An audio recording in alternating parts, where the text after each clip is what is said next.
The Grand Valley Auto Sports Desk, sponsored by Grand Valley Auto. Well, the Fruita Monument Wildcats basketball teams have been some of the top-tier teams in recent years, and not just on the West Slope, but the whole state. Part of being that strong program is defending your home court, and the Wildcats' home court this year just got a major upgrade with some serious court renovations. You know, we were really happy with the previous design. We just wanted to do some things to make it, you know, a little more Fruita, a little more us, and so you know, we kept the silhouette of the monument because that's, you know, kind of part of our name and something that's important to us, but we were able to add "We Are Fruita," which is a tagline we've gone by for quite some time now. And then, you know, we really feel like you can never have enough blue, so we wanted to add more blue to the court from the last time. And, you know, we used some ways with wood stain and some different schemes to be able to incorporate as much blue as possible without overdoing it. I think we had a nice mix, and, you know, I think we hit it. Coach Wells did a lot of the design work as well as leg work to put the new court together. And the new Cats court strikes the balance of form and function. We have limited gym space, so, you know, between us and volleyball and PE, you know, the court's always being used, you know, but we also wanted to avoid the concept of it looking like a rec center when you walked in. So, you know, we were able to kind of pilot a removable paint system where during the week for practices for volleyball, basketball, PE, you know, academic stuff, we're able to have the temporary paint down, but it's washable. We simply remove the lines with a mop. So when it comes to varsity competitions, we really feel like we kind of have that pro or college type of feel to game day, where we don't have all those lines going across. And so, you know, the system, we've been testing it really works well so far, and we're excited to be able to debut it for the school year. And the new look for the court nails the little details that help Fruita Athletics take a step forward while also giving a nod to the history of the school.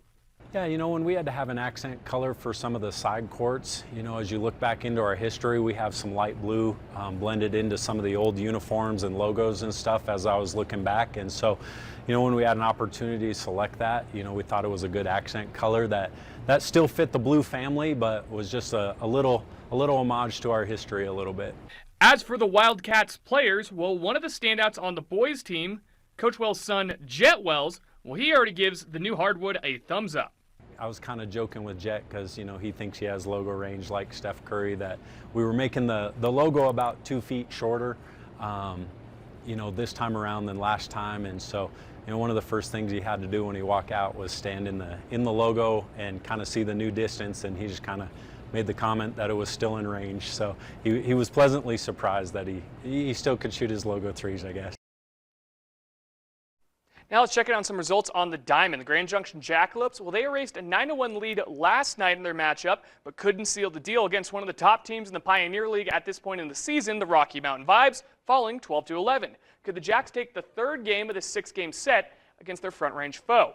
Well, after falling behind early last game, this time around, the Jacks waste no time getting themselves on the board. A 4 spot in the top of the first on a pair of RBI doubles, back-to-back off the bats of Mason Minzy and Kendall Foster. But like yesterday, the Vibes answered back right away with a pair of runs on their own to make it 4-2. But those wound up being the only 2 runs of the game for the Vibes. The Vibes were able to get off the Grand Junction starter, Evan Massey, who tore through the Vibes lineup, making some bad vibes for those hometown fans in Colorado Springs, holding them to just 3 hits and striking out 7 of the 22 batters faced. The bullpen for Junction was nails from there, and the Jacks win 8-2, and now are guaranteed at least a series split with 2 more games to go.